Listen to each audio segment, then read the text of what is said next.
What's up, everybody? Welcome to Game Time Decisions here on SportsGrid. Adam Kaufman in for Joe Ranieri. Not to worry, I miss Joe too, but he'll be back with you next week. I'll have you for the next few days on this show and a variety of others throughout the weekend. Very excited about it because honestly, we have ourselves a great sports weekend between obviously, let's just go in order, right? Let's save the dessert for the end of the meal, so to speak. We have Major League Baseball, a whole litany of games going on today. It's already underway on the diamond. You have 3 games complete, 3 that are going on right now, another half dozen or so that are happening a little bit later on, some of which will get started while we are on the air here, even later on this hour. And we've got you for 2 hours here on the show. Remember, it is smarter to be on SportsGrid, and we'd like to thank all of our radio listeners listening on Sirius XM, Sirius Satellite XM Radio, channel 159. We also, of course, have NBA games tonight. It is an absolute complete minefield betting the NBA these last couple weeks of the regular season. Honestly, you would be smarter to just not do it. But if you are compelled to do it, we will tell you the right ways to do it and some spots to target tonight. NHL, you've got games on the ice tonight, half dozen or so there. And even the women's college basketball Final Four is ahead of us tonight. And look, I'm not going to pretend that I have all this overwhelming interest in NC State and South Carolina in what should be a blowout, a very lopsided game. But I can promise you my eyeballs are absolutely going to be glued to Iowa and UConn. This one is going to be thrilling. I've already bet it. I'm on the Iowa side of things. Get to more of that in a little bit. But speaking of UConn, of NC State, both of those schools are repped in the men's tournament as well. That Final Four coming at you in Glendale, Arizona tomorrow, setting up Monday's championship. And we will have, again, potentially not the best Final Four in the world. I've heard people very critical of this semifinal round because you have 2, again, gigantic spreads. You have UConn, just a monster on a demolition road these last couple of years, quite frankly, never mind couple of weeks. The Huskies, who are overwhelming favorites, 11.5 points in their matchup coming up that I fully expect them to cover against Alabama. We will talk more about that coming up here in just a little bit. The other side, of course, of the bracket, Purdue taking on NC State, and that is very nearly a double-digit spread as well. So I know we all want the 1 seeds, UConn and Purdue, to match up on Monday, but man, Cinderella-wise, how much fun would it be? I know the national championship game would suck, but what a great story. What a great story if the Wolfpack can actually get it done and find a way to knock off Zach Edey. Heck, they're better than Fairleigh Dickinson a year ago. I can promise you that much. But hopefully NC State at least makes it a game. I'm on the plus 9.5 because this team does not go away. We've already seen it with the 5 wins in as many days for the ACC tournament, punching their ticket, clinching their spot, and then not going away, shocking people round after round after round. This might be the first team that I can remember across any sport that continues to take my money, and yet I still love watching this team and even rooting for this team because of DJ Burns and DJ Horn and the story, and they are so damn likable, and they're trying to go all Kemba Walker circa 2011 and do what the Huskies did in steamrolling through the Big East and then, of course, taking the tourney. Can they do it? Can they do it against UConn on the other side? Well, you got to make it there first, and I think they're going to keep it close, but I'm not sure they're going to get quite over that very gigantic Zach Edey hump. So we can talk about these 2 semifinal games as well as, of course, what is to come in the national championship as we expected. Lots of guests coming your way these couple hours. It begins after this with Colby Dan from the College Experience Sports Gambling Podcast Network. Go nowhere! It's Game Time Decisions here on SportsGrid.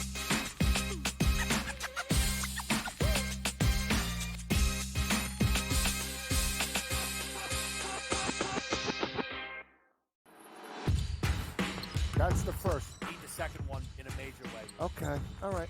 Need the second one here for you. 74-61. The sweat, it's all live bets. There's nothing from... Oh, we missed it! Give me 3! Hit it! Come on! Hit it! Stop! Hit it! Yes!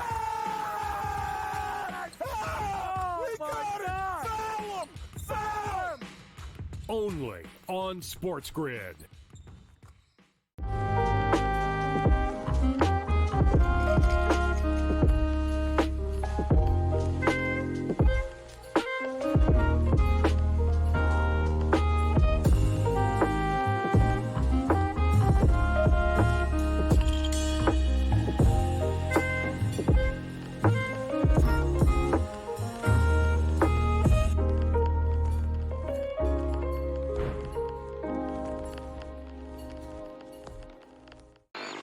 I mean, is it pretty much cut and dry that NC State is the biggest surprise of the weekend? I mean, I don't think anybody's bracket had the Wolfpack going this far. I think they're going to find a way to keep this one close.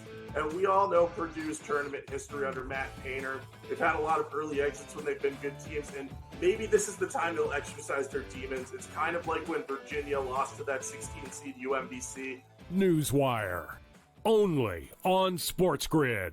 It's smarter to be on SportsGrid, your 24/7 sports wagering network. The early line. Magical and historic season in Lincoln, Nebraska continues. He is the best player in the NBA, but also in the biggest moments where the national media is watching. Newswire. Something that we have never seen happen before with one of the iconic coaches in the game. Pharrell coast to coast. The team covers. It's automatic. It's every time. Not sometimes. It's every time. Game time decisions. Luka is actually far more dangerous from three on the road this year than at home. This game here tonight, you may want to consider taking as many points as humanly possible. In-game live. Prime time. We got not one, but two coaches fired systems in place. Sports Rage This late sort of night. has letdown written all over it. It's going to be hard to match the emotion that they played with the other night. It's smarter to be on SportsGrid.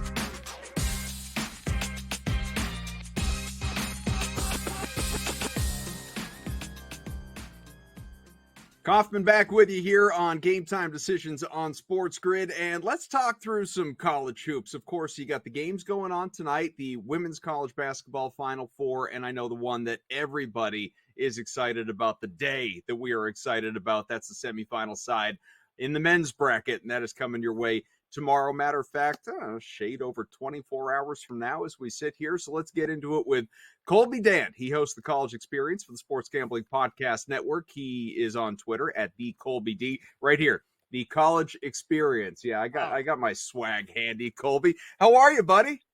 I'm doing great, especially when you plug the show like that. I mean, just it's like what's it, Garth and Wayne's World. It's like I would never sell out. He's just sitting back there, in his Adidas and his Pepsi. I appreciate that. Yeah, and I'm doing great because it's a bittersweet moment. You're awesome. You're super excited for the Final Four in the national championship, but at the same time, you realize there's only a few more college hoops games out there. As someone that loves college hoops, it's bittersweet. And we go live every single night of the college basketball season. So at the end of the season, it's almost like, well, wait, what should I be doing with my time? But I have a child, so I mean, I guess I'll figure something out.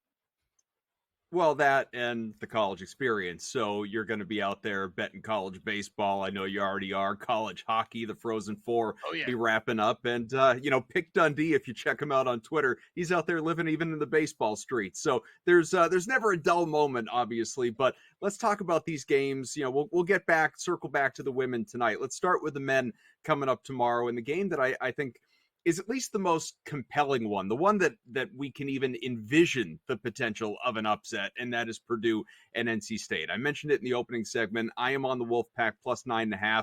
I've certainly heard a fair share of people that are on Purdue, and you can still get some rogue 8.5s out there if you do like the Boilermakers side of things. And Edey looked like he is on a mission. It all sort of, well, pun intended, I guess, boils down to the middle, right? It's Edey against Burns. Who wins that battle? Who wins this game? How do you see it playing out?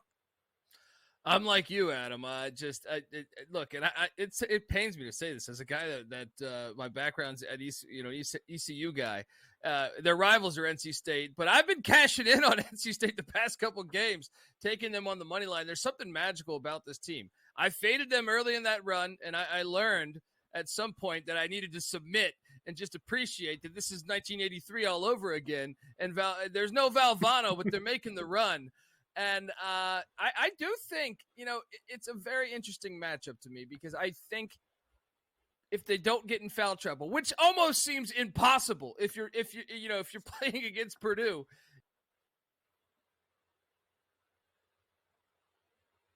Yeah, I just think they can stay in this game. I'm interested to see if Kevin Keats puts DJ Burns at point forward. He is a great passer. He almost leads the team in assist.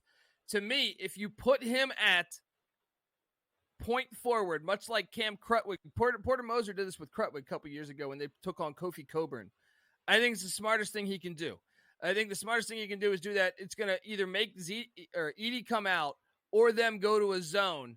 And with that, I think the way NC State's been hitting the three, they have a shot. Now, they can't get in foul trouble because during this magical run, they've only had about a 7 or 8 man rotation. So that's something to circle. But I think NC State can do that. Another thing is on the defensive side of the ball, if you look during this run, even Oakland, who shoots the three well, Duke shoots the three well, Marquette had been much better than what they did against NC State. Now, some of that is luck. I know Marquette fans will say they had open looks. But for whatever reason, no one's been able to hit the three against NC State. So the fact it's at that NFL stadium where normally, shooting struggles when you go to these big arenas for some reason or another, I think they can limit Purdue from the 3-point line. Now, Edey still might get his, and if Burns gets in foul trouble, that's how we lose this bet. But give me NC State, and I think it's worth sprinkling the money line. Purdue's knocking down 41% of threes, but NC State holding its opponents to 28% since the start of the ACC tournament. So I'm with you. That's certainly a recipe for, at the very least, keeping it close. What I think is really interesting, something that you brought up, and I don't know, maybe people are talking about this, but as far as I'm concerned, not enough people, Colby, and that is when it comes to the total, I think the venue, and this is out in Glendale, Arizona, it's very relevant being in a stadium like that, and sight lines, vantage points, all of that, not to mention just the pressure of the moment. These aren't professionals. These are kids going out there and playing in a gigantic stage with millions watching, a lot of people quite literally invested in the outcome. Do you look to the first half under 68.5 points in this one? I do. I mean, this is something I feel like we always do to start the NCAA tournament. We got burned this year on that. But over the years, it's something we've liked to do, especially when you get to this level, when you're playing in the, the big NFL corporate stadium. So, yeah, I do lean to the first half under. I wouldn't be surprised if both teams struggle from three to start things off. And then hopefully it's NC State that gets hot down the stretch. But yeah, I think you make a great point, and I look to do that in both games, really. Well, and speaking of that other game, UConn and Alabama, now that's a game that, I have laid the 11.5 with the Huskies. This is a team that has won by double figures routinely, at least 13 points, going back its last, I think, 10 tournament games, and an average of a much larger number than that into the 20s. So they are decimating teams. Alabama's hope of even keeping it close or completing an absolute miracle is obviously knocking down 18, 23 pointers, because that's not UConn's game, that's Bama's game. And if Bama can get hot from three, that's ultimately how the Crimson Tide do it. But to link these two games together, and again, trying to think of maybe more unique ways to bet these games and try and make some money, if you're not comfortable with Purdue or NC State on that one specific full game spread, or 11.5, Alabama's tough, I don't know if UConn can lay that number. What about second half numbers? Let's just say NC State hangs around for a while, but you believe, as I'm sure you do, that Purdue is the better team. -3.5 in the second half is the line for Purdue. For UConn, it's -5.5. Even if Alabama hangs around for a little while, look at that 30-0 run we just saw the Huskies, 3 straight kill shots in that last game. -5.5 in the second half. There are no guarantees. Let me put that out there, but it feels like free money, Colby. Yeah, no, I mean, both make sense. If anything, I was going to say also, Alabama, if you're going to take Alabama money line, which I'm not going to, I think you want to take it in the first half as opposed to the second half. I think there's much more value in the first half and the chance of that actually happening. But I like one that's way off the board. If you like NC State to win, plus 1,800 to score the most points in the Final Four. So, look, UConn's defense has limited. I think everyone scores like 52 points a game. I know Bama's going to score more, but I don't think they're going to score that much more. I think UConn's sitting there probably going to get, I think, holding Alabama to the 60s, somewhere in the 60s, maybe at early 70s. But I think UConn's going to win that game, and I think they're probably going to win it by like 8 to 10 points. So the question then would be, can NC State score somewhere in the high 70s, which I actually think they can. If you look at what they've done, I know they had the overtime game against Virginia, but they got in the 70s there. They've gotten in the 70s in a lot of their games. So I think it's worth a sprinkle. If you like NC State money line, I think it's worth a shot. Or if you're taking NC State in the 9.5, I'd just sprinkle it just in case, because I think UConn can still dominate that game and still only score 74 points. Colby, we have less than a minute to go, but the women's side, real quick. Iowa, -2.5 against UConn. What do you think? Caitlin Clark and company get it done? I mean, I think this is where I jump off, and I go on UConn here. The culture, UConn historically has been just a factory in women's basketball. So Caitlin Clark, unbelievable story. I know everyone's going to want Caitlin Clark to continue on, but give me the Huskies. Well, my bet slip will be firmly rooting against you, my friend. But I always love chatting here with Colby Dant, of course, from the Sports Gambling Podcast Network, host of the College Experience. Get him on Twitter at @TheColbyD. Colby, talk again soon, man. Thanks for having me, Adam. Always a pleasure.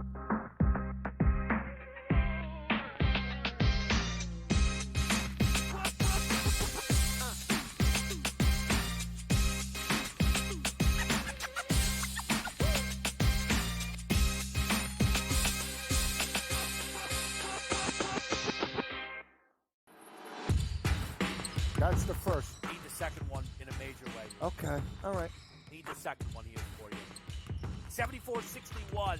The sweat, it's all live bets. There's nothing from... Oh, we missed it! Get my three! Hit it! Come on! Hit it! Stop! Hit it! Yes! Oh, We got it! Foul him! Foul him! Only on SportsGrid.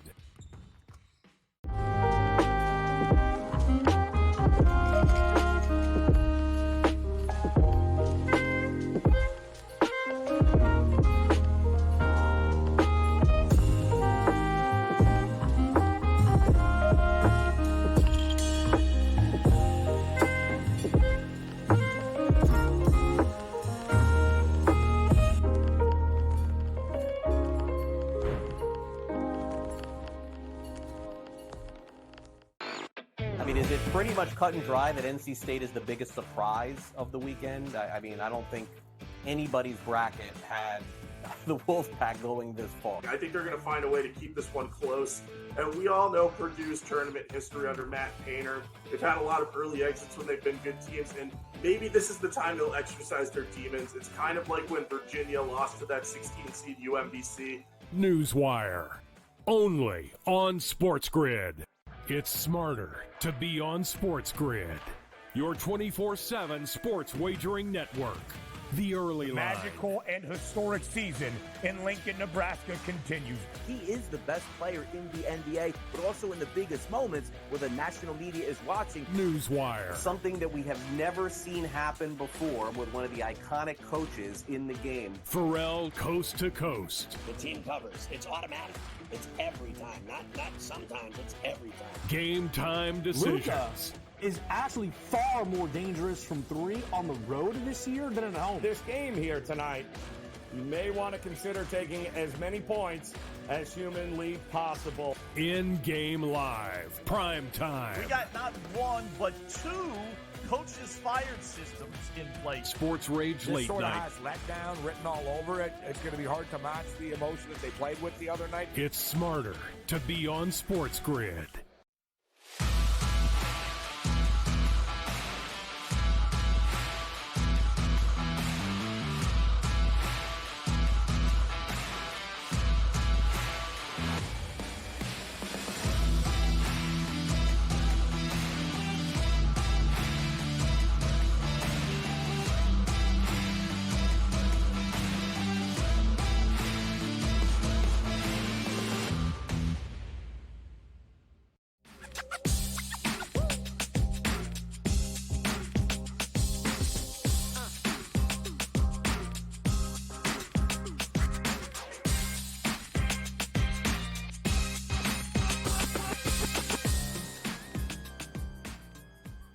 Welcome back, everyone, to Game Time Decisions. Thanks again to Colby Dant. A lot of great stuff in the college basketball streets, both men and women. Hopefully gave you some unique ways to think about betting these games tonight and tomorrow, obviously. We'll maybe circle back to some college hoops a little bit later on in the show with some of our other guests. These next couple segments want to dive into MLB and NHL, a collection of games and a lot of them between the two sports tonight, including some starting later on this hour. And a guy who really needs no introduction because you know him. He's on SportsGrid programming all the time, all day long. George Kurtz. You can get him on Twitter at that very same name, at George Kurtz. Kurtzy, how are you, bud?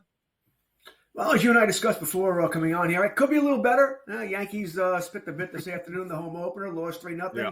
Really didn't show up. The offense was completely invisible today. So it is what it is. Get back at it tomorrow.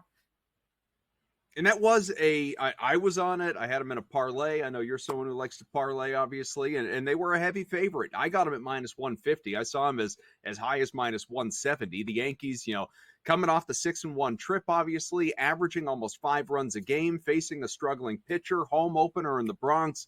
A Toronto team that has only scored 2 runs over the past 3 games coming into today. I mean, it was a recipe for a victory, and yet the offense nowhere to be found for the Yankees. It was a 3-0 Toronto win. That had to at least catch you by surprise a little bit. I mean, the fact that they got shut out, sure. The fact that they didn't do much offensively, no. Because I don't think the offense has been all that good this year so far. They've been helped out by 2 things. The Astros and the Diamondbacks, to a lesser degree, played Little League ball. A lot of errors, a lot of mistakes defensively, which helped out. And the Yankees, I think, lead Earth in walks. They've been walking quite often. That's what the Yankees do when they're successful here. They got 1 big hit, and there you go. Toronto didn't make that mistake today. Right? There were a lot of base runners today. The Yankees didn't come close to scoring. Right? You might say the closest they came to scoring was in the 9th inning. They had first and second 2 out. Verdugo hit a ball that off the bat looked like it had a chance. Maybe in July it does, but in April on a 45-degree day, it died pretty much, maybe first start of the track there. But they didn't come close to scoring today. Offense, that's a little bit of a work in progress here. Torres isn't hitting. Stanton's not hitting. Rizzo's not hitting. Judge really isn't hitting other than the 2-hit game on Thursday. Trevino's a waste of time at catcher. So they have a lot of guys who are just not hitting. Well, that one didn't work out for me, nor the Tigers and Athletics. I was on Detroit, had Detroit in the money line, but I was also invested in the Tigers run line, which looked like it was in pretty good shape. The A's just wouldn't go away, though, had 4 runs in the middle 2 innings, and, ultimately Detroit had to, snap the tie late and win this game 5-4. So, again, it's just kind of a tough one. The A's, easy to target last year when it came to picking teams on the run line, and there were occasionally those moments, though, they were pesky, and that was one of those today. Dodgers, despite how prolific that offense was, the pitching did LA no favors today. 9-7 loss in Chicago to the Cubs. We have some games that are going on right now, all pretty late. The Rays and Rockies, I'm on the under 13 in this one. Big number, George. And there are 6 runs right now, top 8. It's 4-2. Colorado's in front today. Austin Gomber, shockingly, actually pitched pretty well. Orioles up 5-2. I am on the Baltimore money line against Pittsburgh, so hopefully that holds. It's top 9. And Giants and Padres, a 2-2 game, bottom 7. I'm on San Fran. Did you bet any of these? The parlay you mentioned for me was Detroit and Baltimore, so that's my afternoon parlay. There's another one going on tonight, of course. I do. They call me Poly Parlay, and that's why I like my parlays. They're fun for me. So I'm on that. Was not on the under in Colorado, although I think I should have been because what are we seeing here? It's cold, man. It's cold. It's not conducive to baseball. The ball's not traveling yet. Now, great, that's more towards the Northeast, which maybe you want to take a look at it tonight for several other games here as far as maybe the Phillies and Washington might want to go in under there. But I said we're not seeing a lot of high-scoring games here now that I guess the northeastern cities are starting to get their home openers here, which concerns me somewhat. The other game here, Baltimore was the parlay. San Diego, San Fran, I do not have anything in that game. Although, once again, San Fran, I know it's not the northeast, a little cooler there too. And the ball doesn't travel there in the summer, more or less April. We have 7 more games tonight. Some are starting soon, as mentioned, about 10, 15 minutes from now. You have the Mets, who, of course, are not your team because the Yankees are. The Mets at the Reds. Phillies Nationals will battle about 6:45. Everything else, 7 o'clock or later. What jumps out at you on the evening slate? Well, you start with the Mets here. They haven't been hitting at all. I mean, it doesn't matter if it's cold, but the Mets just can't hit right now. I know they won that second game of the doubleheader yesterday, but what they win 2-1. So they're not hitting it all here. I think the over-under there was it's 8.5. It was 9 when I checked before the show. That's when I hit it. I took the under here. Hunter Green versus Quintana there. I'm a little worried that the Reds might beat up on Quintana a little bit, but I don't think the Mets are awakening here because of their win in extra innings yesterday. So I'm on the under here. It didn't touch the game itself, although I lean towards the Reds in this contest here. Arizona Diamondbacks, Braves. It's hard not to like Strider and his strikeout prop, so that's where I went with there. I like the Braves in this contest as well, but I just don't have a bet with it yet. The Phillies, that's my second parlay, right? We'll take the Phillies as part one of a parlay there over the Nationals here. It's sort of an easy thing. We know the Nationals are bad. All right. What are we seeing so far, Adam? The bad teams, they're bad. They're really bad. They're not very good. They're living up to their expectations outside of the Rockies today, who are winning here. So we've been betting against the bad teams. We're going to keep it up here. So we'll take that as well. And now I don't remember what the last game we had on that board was. Well, what's the other half of that parlay? You mentioned that, Philly What's the last game we had? One. It's a game later with tonight. The Braves? No, Braves? No, it's a game later tonight. It's believe it or not, it's the Red Kansas Sox? City Royals. Kansas City Royals. Okay. We're going to pick the White the Sox. other bad team. The White Sox are an all-time. Listen, if Crochet's not pitching, I'm betting against him. It's pretty much that simple. So from one set of Sox to another, then the Red Sox have certainly surprised people early on. They're out west, just as your Yankees started on the road 6-1. The Red Sox were out to a 5-2 start, and quite frankly, could be undefeated. They split in Seattle against a very good Mariners team. One was a 1-0 loss. The other one was a game they led 3-1 in extras and ultimately lost that game. So again, 5-2. Now they're facing an Angels team that is playing pretty well, but it's not a good team. But people could say the same thing about the Red Sox. How you feeling about Boston as a pretty damn close to even money on the money line tonight, and Cutter Crawford on the mound? His K prop's just 5.5. Yeah, I'm on the Red Sox. It's small play. I don't care if the Angels beat Miami. Okay, all right. I know I think they swept them there, but Miami's another. They weren't really supposed to be this bad, but their pitching staff's in shambles, the Marlins. So no, I'm not shocked that the Angels went in there and took care of business. But hey, you got to beat who you got to beat here. I think the Red Sox are a better team. You give me a better price on them, take my chances here. Red Sox maybe some money against Oakland. Then again, I think everyone will make us some money against Oakland, right? I had them three different ways yesterday. I didn't win the run line, but I got the other two, so I'll take that. I think they get back to business tonight. Although I will admit the offense been a little disappointing the last 2 days. And they didn't score as much against Oakland as I expected, but maybe once again, Oakland, weather cooled off. LA, a little better. So give me the Red Sox tonight. Is there anything very early on in the season that you're, I don't want to say blindly betting, but certain teams that you are targeting in one form or another? For instance, you mentioned teams going against Oakland. Yeah, I'm gonna pick teams, be it they'll be heavy favorites inevitably, so either go with them on the run line or put them in parlays, or conversely, a very popular, successful bet last year and off to a pretty good start this year, Dodgers run line. Are these a couple of things that you've had your eye on early on? Yeah, that along with betting against bad teams is easy, and we have a lot of bad teams. You mentioned Oakland. The first thing I look, who's playing Oakland, who's playing the White Sox, who's playing Colorado, and there are a couple other teams you can throw in here as well. Washington. Bad teams, right? We know that. You mentioned the Dodgers. Sure, run line for the Dodgers. If you're going to bet the money line, it's a parlay. And I think these prices are going to keep going up, right? It's going to be 210, 220, 240, 250 as the Dodgers keep beating people here. They're playing a better team in the Cubs, so we won't get that this weekend. But also with the Dodgers, they're total base props. Now, listen, they've already caught up with us. I know Gabe has pointed this out on Rager Thursday night. We were getting plus money on like Mookie Betts to get over a base and a half. Plus money was crazy. Right. And we were killing it. But now all of a sudden, they raised it to, I think it's minus, they raised it 40 cents. So it was plus 125. Now it's minus pretty much 110, 115 there. So they're already catching up to us there. But against teams like that, you know the Dodgers are going to hit. So it was Betts. We were hitting his prop. We were hitting Freeman's prop. Granted, I think I bet every out of the Dodgers' first 8-9 games, I think I had Ohtani's home run prop in 5 of them. When didn't I bet it? Last night, of course, and he hits the damn home run. I was very happy about that. So we're glad he finally hit it. The Dodgers and that controversy over the home run ball is a joke there. But we've been hitting that as well. Betting on bad teams, betting on the Dodgers to win. I said, I think the Dodgers are going to win 108, 109 games this year. So it's easy to take them to win, but I'll take them on the run line, not so much the money line. When they lose, you're going to get crushed. Any other areas that you're kind of catching the book sleeping early? Not yet. I mean, I do like my strikeout props for the pitchers. First five is the way to go, but we're not getting any kind of great price here.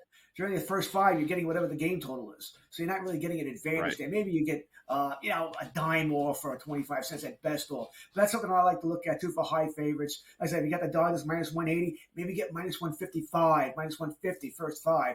I do take a look at that, see if I can get a better price. I generally feel if you're going to win the game, odds are you're going to be ahead the first five, too, because I'm looking for teams that are blowing out the other teams anyway. I don't know if first five really makes a difference. And I do like, once again, going back to the bad teams, I love it when a bad team, a real bad team, takes a lead early on. Because guess what? That price comes out. They get a 1-0 lead in the first inning, can hammer the good team at close to plus money, maybe minus 106 instead of minus 170. Astros Rangers, are you on the dog tonight? I'm on the over. I think we get runs in this game. I think it was 9 when I checked. Now it's up to 10. So maybe it was 9.5 when I bet it. But I'm on the over in this game. Bradford's going to get lit up. Well, we've got George Kurtz here with us talking through, obviously, a lot of baseball. We've still got pucks to come. NHL on the other side, a half dozen games tonight. We're going to explore those and find out what parlays that Pauly Parlay is putting together and favorite plays and all of that when we return here on Game Time Decisions with Kurtz.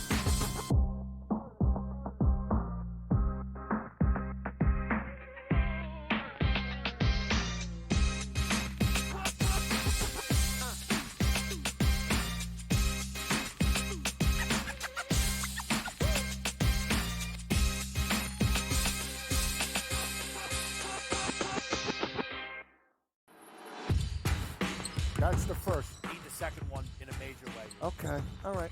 Need the second one here for you. 74-61. The sweat.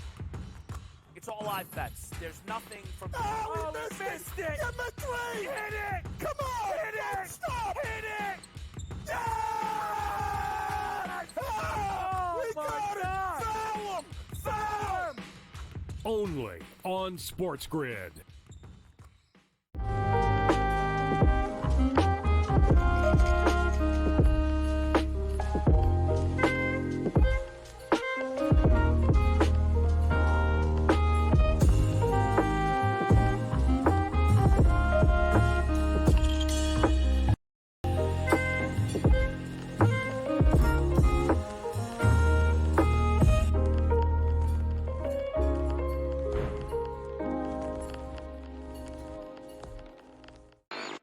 Is it pretty much cut and dry that NC State is the biggest surprise of the weekend? I don't think anybody's bracket had the Wolfpack going this far. I think they're going to find a way to keep this one close. And we all know Purdue's tournament history under Matt Painter. They've had a lot of early exits when they've been good teams, and maybe this is the time they'll exercise their demons. It's kind of like when Virginia lost to that 16-seed UMBC. Newswire. Only on SportsGrid. It's smarter to be on SportsGrid. Your 24/7 sports wagering network. The early line. Magical and historic season in Lincoln, Nebraska continues. He is the best player in the NBA, but also in the biggest moments where the national media is watching. Newswire. Something that we have never seen happen before with one of the iconic coaches in the game. Pharrell coast to coast. The team covers. It's automatic. It's every time. Not sometimes. It's every time. Game time decisions. Luka is actually far more dangerous from three on the road this year than at home. This game here tonight, you may want to consider taking as many points as humanly possible. In-game live. Prime time. We got not one, but two coaches fired systems in place. Sports Rage This Late sort of Night. has letdown written all over it. It's going to be hard to match the emotion that they played with the other night. It's smarter to be on SportsGrid.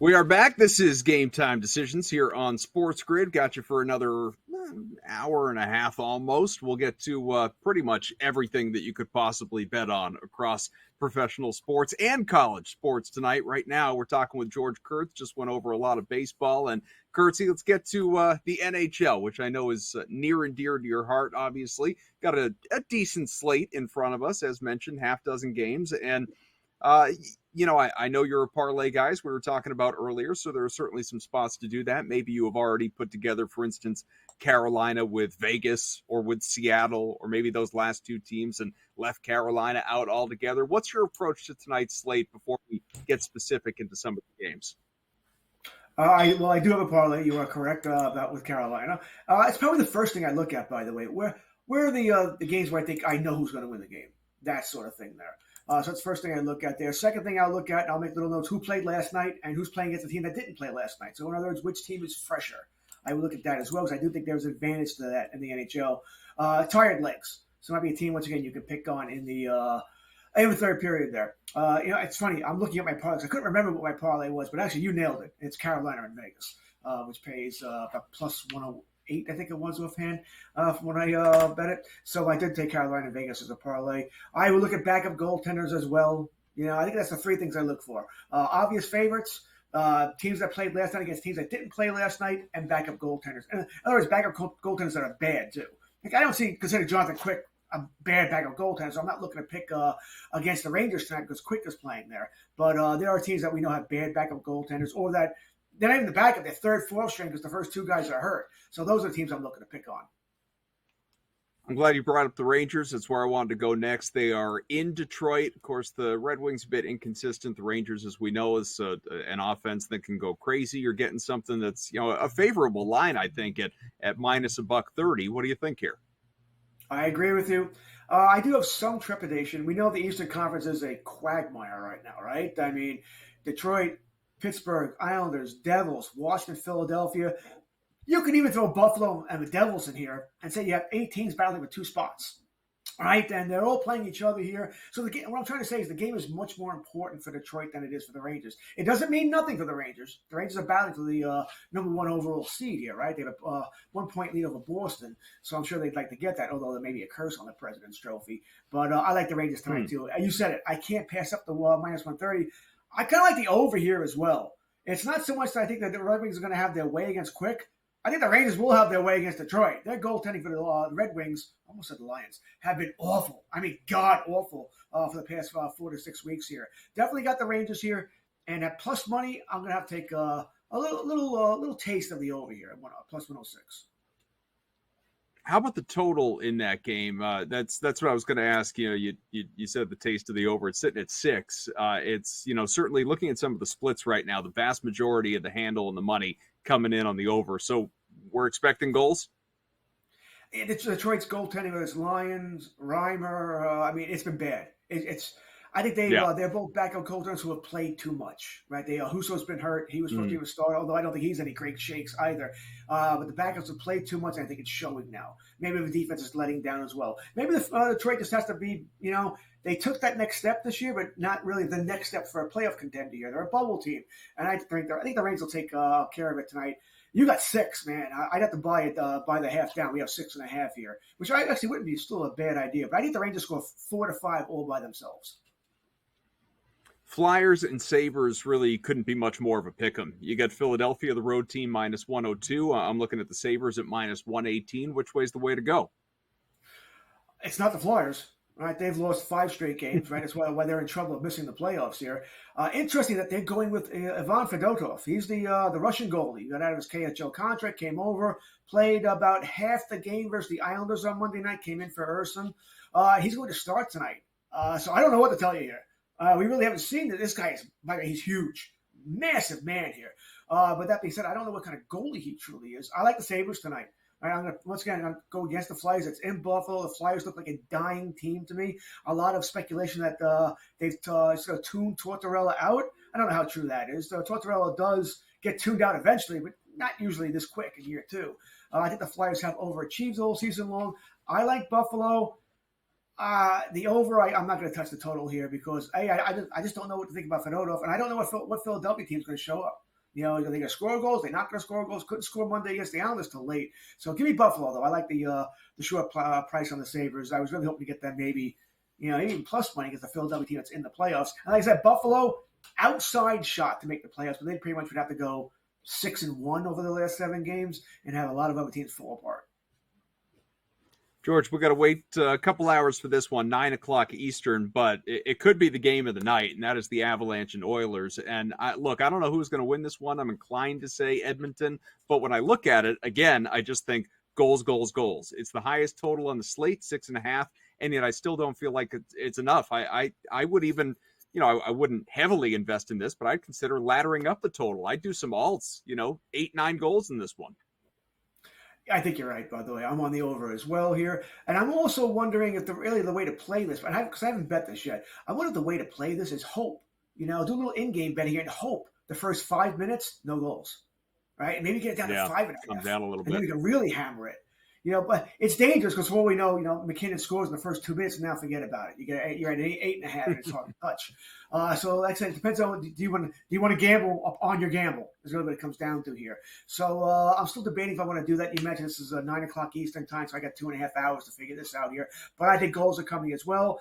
I kind of like Colorado giving me plus money because Edmonton, they've struggled against good teams. Problem is that would go against one of my laws from what I said earlier. Right? Colorado played yesterday.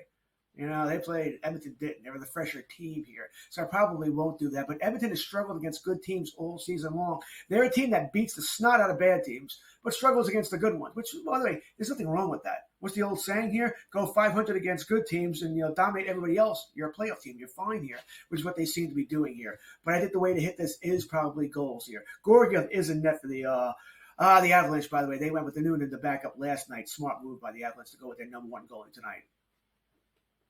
Now, I know you're someone, we talked about it, who likes to parlay heavy favorites together and like you said, what you believe are obvious spots for teams to win. That being said, and baseball's kind of the same way. I swear to God, if anything is going to turn me into a cash-out guy, it is Major League Baseball and the way that bullpens will screw things up in the latter moments of this game. But where I'm going with this is the variance that exists in baseball, in hockey, I would say more than any other sport, just because it is so dependent upon a starting pitcher and a goaltender, largely. And so when you're looking at hockey, I know you build the parlays with, like we said, Carolina and Vegas, for instance, but do you ever even consider, I guess it would be going against yourself, but maybe a little sprinkle when you see a team that just has a really favorable plus money opportunity as an underdog? Looking, at the Capitals tonight, for instance, in Carolina, it's plus 215.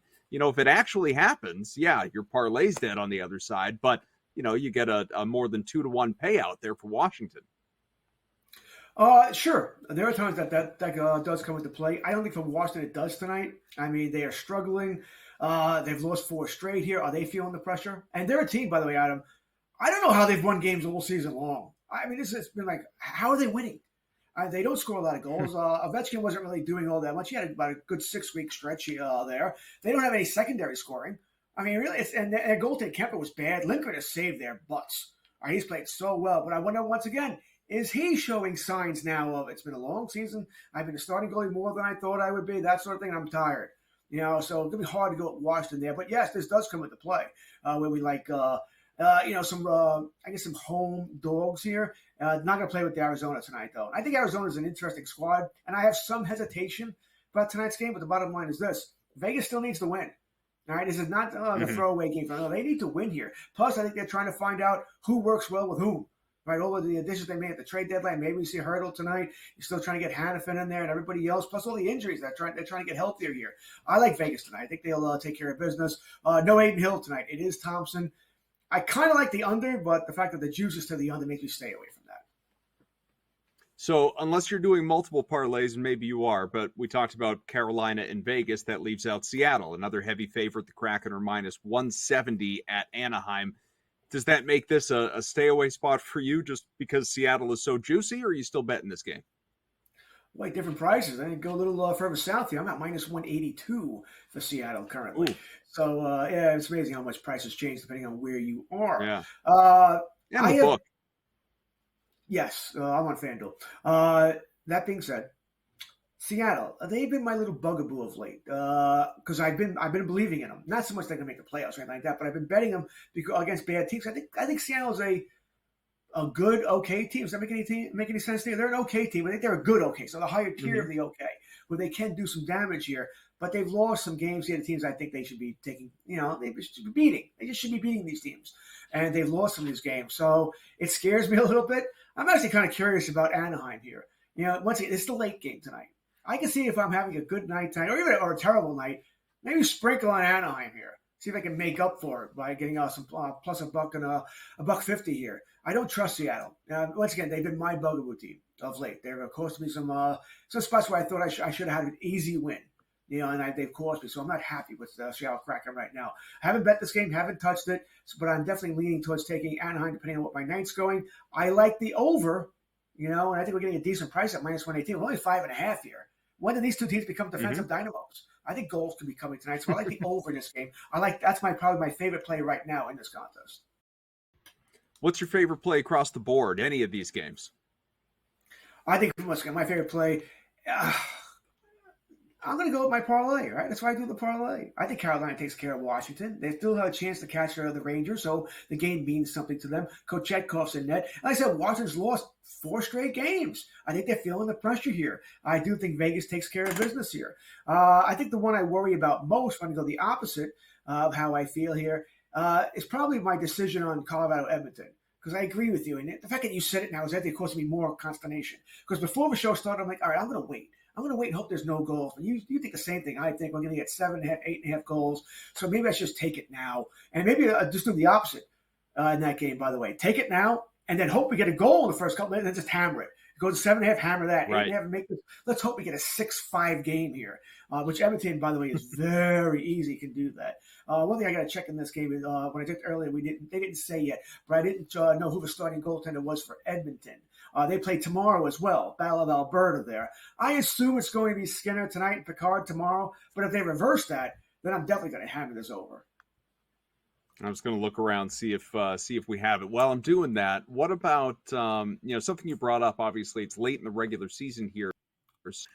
Any teams that you just want to stay away from? Like, obviously, teams that wins are more important in terms of making the playoffs or jockeying for seeding, whatever it may. Those may be teams that you want to zero in on. But in terms of games that are meaningless for certain teams, do you just sort of stay away from those spots altogether, or are they teams that conversely you would target because we already know they stink?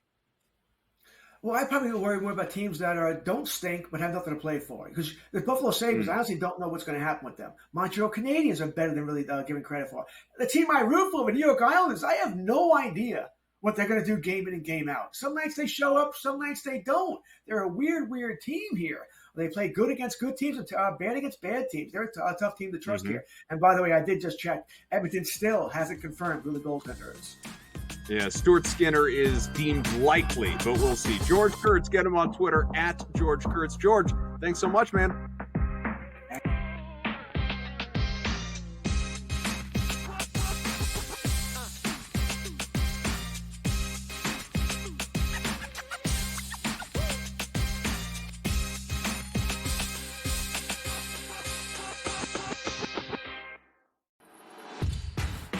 That's the first. Need the second one in a major way. Okay. All right.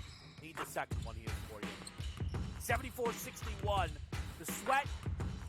It's all live bets. There's nothing from. Oh, we missed it! Get my three! Hit it! Come on! Hit it! Stop! Hit it! Yes! Oh, We got it! Foul him! Foul him! Only on SportsGrid.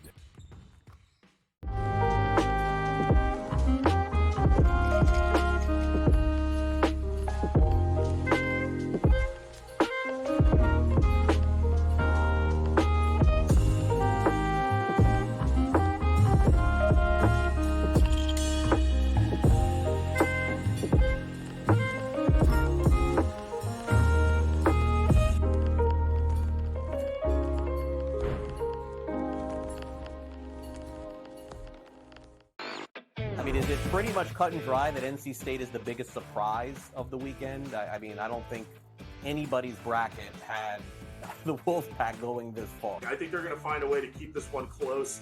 And we all know Purdue's tournament history under Matt Painter. They've had a lot of early exits when they've been good teams, and maybe this is the time they'll exercise their demons. It's kind of like when Virginia lost to that 16 seed UMBC. Newswire, only on SportsGrid.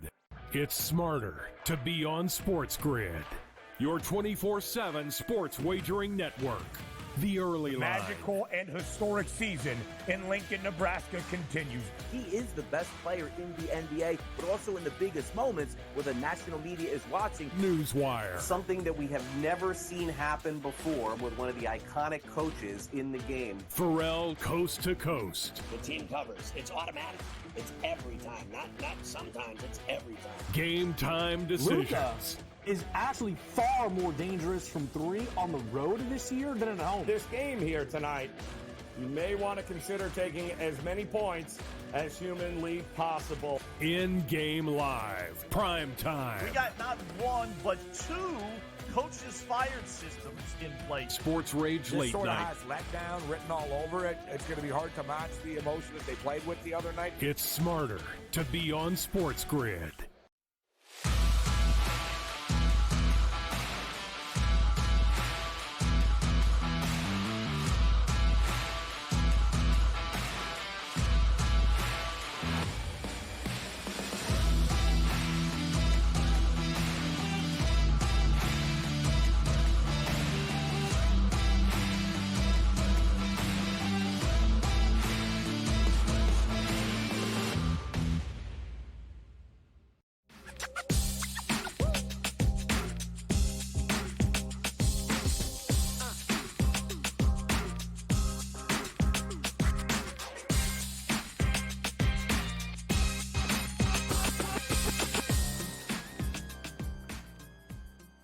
Welcome back, everyone, here on Game Time Decisions. Wrapping up the first hour. We got another one on the way with another couple of guests on the way. So lots coming up. Brady Cannon is going to join us top of the next hour. Dive into some PGA. Find out, obviously, what's going on with the links this week. Get into a Masters preview because that is only days away. And obviously, the first major of the golf season. Always exciting. We'll look more at what's going on.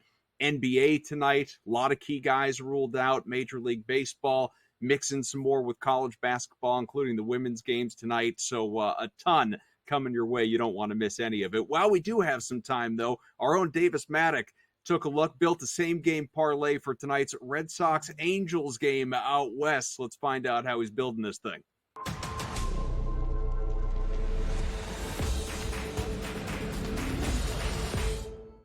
All right, guys, we are back for another same game parlay. Over on the FanDuel Sportsbook, we have the Boston Red Sox and the Los Angeles Angels facing off against one another in Major League Baseball. That's where we are going to go for our same game parlay tonight. We are going to begin by taking the Boston Red Sox and Cutter Crawford against Griffin Canning. I think that the Angels are definitely extremely overvalued to start the season. They have a sub 250 on base percentage as a team, yet they have been winning these games. The Red Sox are definitely overrated on the pitching side, but I actually think their hitting is a little bit underrated at this stage in the game. So we are taking the Red Sox money line. We're going to take the over on 8.5 runs. And I was honestly fairly surprised to see Tristan Casas have his odds to get a hit all the way down at right around minus 150 on the FanDuel Sportsbook. So that is going to be our third leg, Casas against Canning. This 3-leg same game parlay gives us plus 341 odds.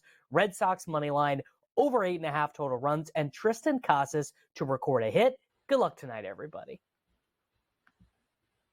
All right, thanks, Davis. Should be a fun game. I'll tell you what, much as we were talking about with George, I am on the over for Cutter Crawford's 5.5 strikeouts. Seems low. I think this could be a game that he has 7 or 8. I am on the Red Sox money line, even without my Boston area bias. Just think it's a good spot for Boston against a fairly mediocre Anaheim team. So we'll continue the conversation. Brady Cannon's going to join us momentarily here on SportsGrid. It's Game Time Decisions.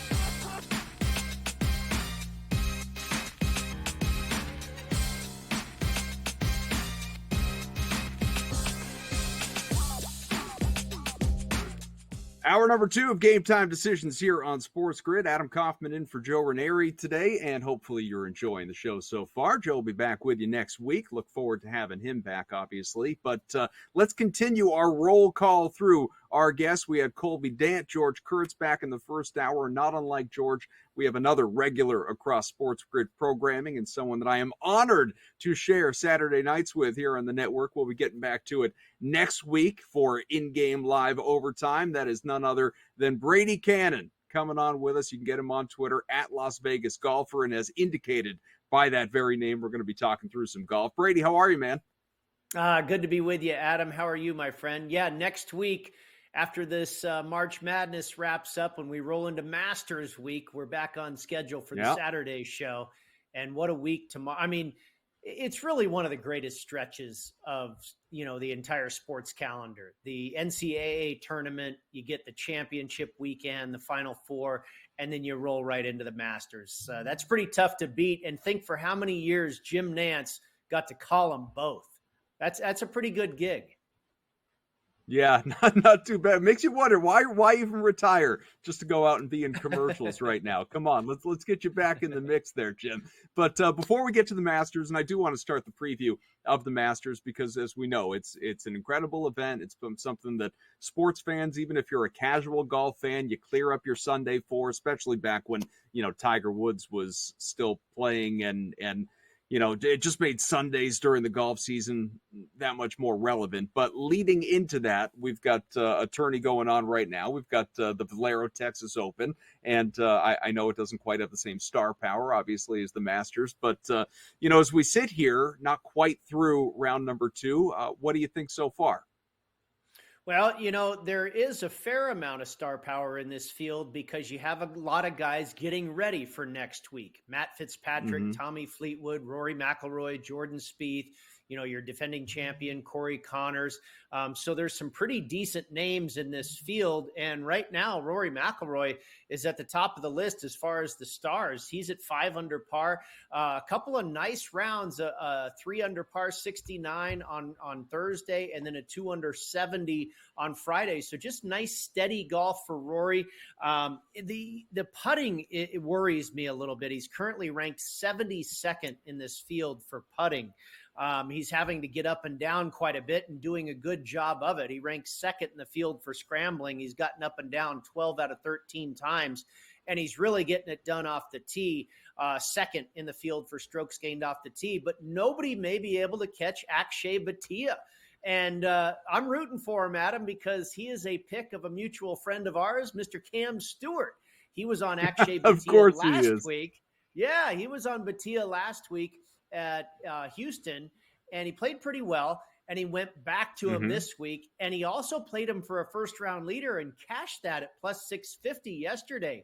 Bhatia shot a 63 to set the pace on Thursday, came back and shot a pretty darn good round today, shooting a 70. When you go so low, oftentimes you just trip all over yourself the next day, but not the case for Bhatia. He shoots 9 under on Thursday, just, a real outlier round, and then comes back with another solid round of 2 under on Friday. So he's currently ahead by 4 shots over Denny McCarthy, who's still on the course. McCarthy still has 5 holes left to play, but Bhatia really in the driver's seat right now and getting it done on approach, Adam, which is what I like to see. He's second in this field for strokes gained approach currently and number 1 for greens in regulation. And he lost strokes to the field with the putter today. Still ahead overall for the first 2 days positively with the putter, but he lost strokes to the field today. So if that putter starts to regress towards the mean in a positive way over the weekend, which it should, I mean, he probably doesn't have to go crazy with the putter and still will have a great shot to win this tournament. Just a classic Cam Stewart dumpster dive if I've ever heard one. But I'm glad it's working out for him so far, especially with that first-round leader ticket. Before we move on to some of the other guys, and I do want to hone in on Denny McCarthy next, but Bhatia is this sustainable? Well, I think it is because what I mentioned, his approach play is so good that will usually hold up. The putter is where you typically get a lot of volatility. and he gained about a stroke and a half on the field on Thursday and then lost about a half a stroke to the field on Friday. So, not too much variance there, which is a good sign. If the putter just kind of stays neutral for the rest of the tournament, if he's gaining just maybe a stroke on the field the rest of the way and his ball striking stays the same, then I think he's absolutely a good shot to win this thing. He's only plus 140 right now, and maybe that's not too bad a price considering how good the ball striking has been. As I mentioned, number 2 in strokes gained approach, number 1 in greens and regulation. If he keeps hitting greens the way he is, he's not going to have to putt outstanding to maintain his position. So, I mean, with a 4-shot advantage, we got a lot of golf left. We're not even halfway through the tournament yet with a few guys still on the course, but he's got a big advantage, that's for sure.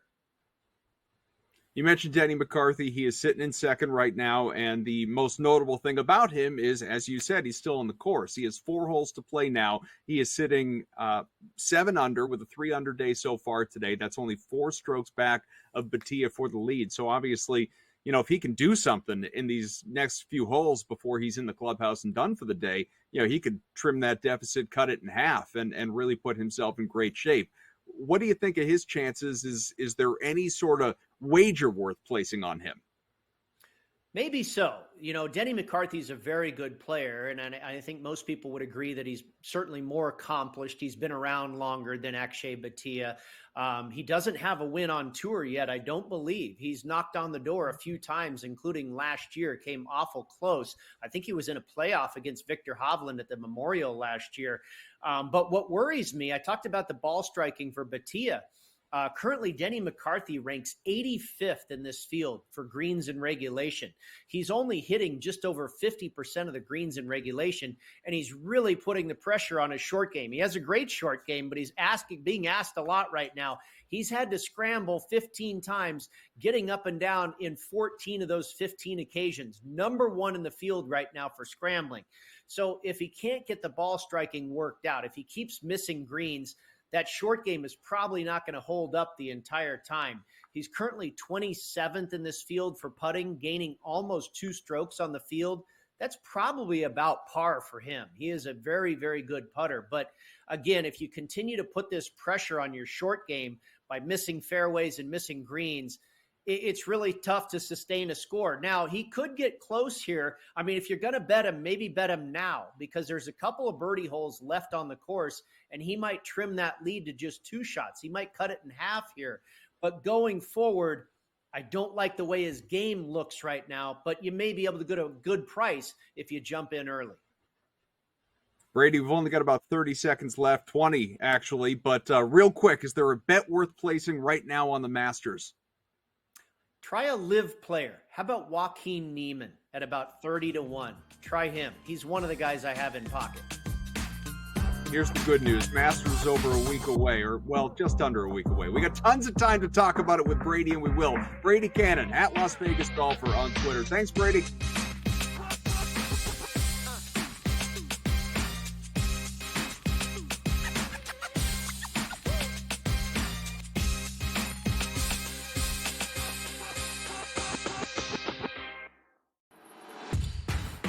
That's the first. Need the second one in a major way. Okay. All right. Need the second one here for you. 74-61. The sweat, it's all live bets. There's nothing from... Oh, we missed it! Give him a 3! Hit it! Come on! Hit it! Stop! Hit it! Yeah! Oh, We got it! Foul him! Foul him! Only on SportsGrid.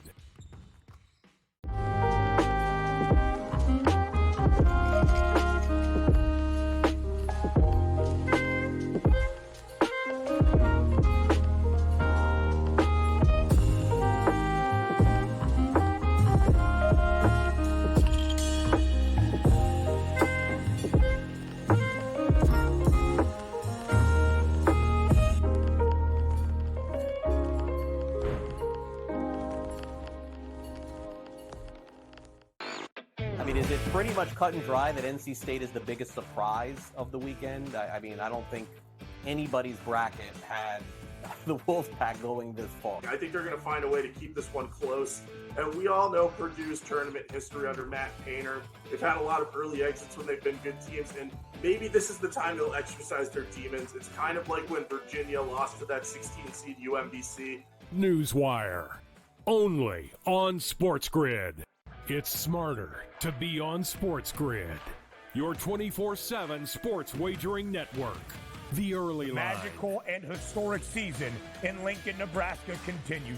He is the best player in the NBA, but also in the biggest moments where the national media is watching. Newswire. Something that we have never seen happen before with one of the iconic coaches in the game. Pharrell coast to coast. The team covers. It's automatic. It's every time. Not sometimes. It's every time. Game time decisions. Luka is actually far more dangerous from three on the road this year than at home. This game here tonight, you may want to consider taking as many points as humanly possible. In-game live, prime time. We got not one, but two coaches fired systems in place. Sports Rage This late sort night. of has letdown written all over it. It's going to be hard to match the emotion that they played with the other night. It's smarter to be on SportsGrid.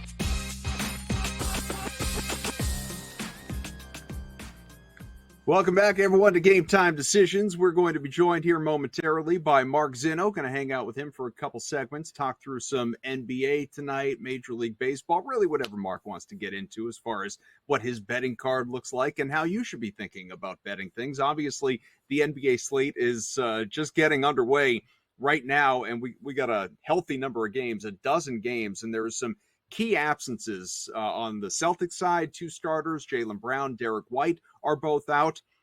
You have for OKC still Shai Gilgeous-Alexander and Jalen Williams. SGA and J-Dub are not playing. In fact, SGA looks like he is going to miss at least two more games, and he's already been out for a few at this point. Giannis Antetokounmpo is, I believe, not playing tonight. Last I saw, doubtful, but I believe he has been ruled out for tonight. So it sets up Damian Lillard, even Chris Middleton, to be in really solid spots. Luka Doncic has just been officially ruled out. He is not playing. So load up on Kyrie Irving overs potentially tonight, and certainly DFS. Put him in your lineups if you haven't already. Jalen Brunson, last look, probable for tonight. Zion Williamson, questionable.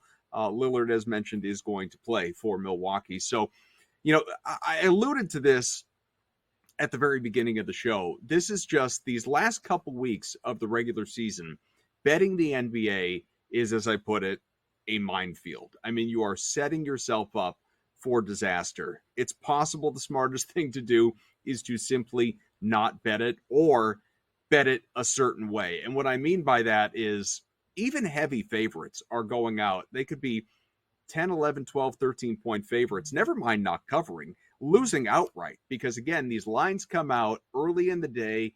You pounce on them maybe the night before, whatever it may be, thinking you're getting value. And the CLV, the closing line value, goes completely the other way because a big star like a Giannis, like a Luka, ends up getting ruled out. And then the game looks totally different. Even if you wanted to wait a little closer to lock when you have all the information, the problem there is the lines are at their most efficient. So you're not getting any value, obviously. So you're trying to anticipate patterns, be it in terms of travel or back-to-backs.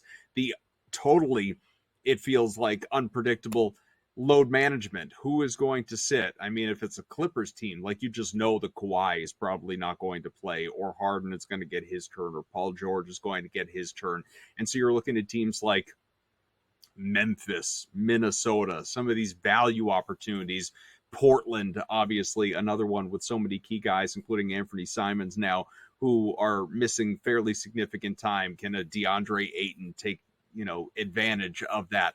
Really, and I've been talking through this with some different friends. One area, if you want to attempt to get ahead of things in the end, it's not unders, obviously, it's overs in terms of player props, because there are, again, a multitude of ways that you could look at this. But if you are looking at lines when they come out the night before, very late the night before, and you want to target a couple of guys that you really like, go with their overs, knowing that really obviously the worst case scenario is the bet doesn't hit. But if you're trying to identify good spots, especially for some of these less heralded guys, overs. And the reason why is because either the guy is going to get ruled out, whatever, void, get your money back, do it again, or someone around him going to get ruled out, and then that line is going to jump, and at the very least you've gotten value, you've gotten CLV on the bet, and it becomes a more advantageous spot for you. So there are, again, just different ways to try and navigate this until everything becomes, at least in terms of minutes and rotations, more predictable when we get to the playoffs. But right now, as so many teams have mailed it in, they're actively tanking, or others like the Celtics at the top of the East are resting guys, load managing guys on a nightly basis because everything is locked up for them. You have to identify these teams in these spots. Let's bring in Mark Zinno, who, of course, is a regular here on SportsGrid. You can get him on Twitter at Mark Zinno. Mark, how are you, man? Adam, great to be with you. Thanks for having me, man. Just getting ready to get the women's Final Four underway. I mean, where are we in the world, Adam? Where it's like I have locked in on the women's Final Four on a Friday night. So, and I'm with you, man. I don't have plans tonight. I'm watching this, and I mentioned I don't really care about the first game. This South Carolina game against NC State should be a walk in the park for the Gamecocks, but the game at 9:00 Eastern or thereabouts, inevitably it's going to start a little late. Caitlin Clark and this show for Iowa against UConn. I mean, the game against LSU the other night was a thriller. It was so much fun, a lot of fun to bet on. I was on the Iowa side of things, and sort of, I don't know about you, but sort of some of the same reason that I'm on Iowa again tonight against UConn. Colby Dant was on with us earlier, and he said this is where he hops off the bus. He's going with the program. He's going with Gino. He's going with the Huskies.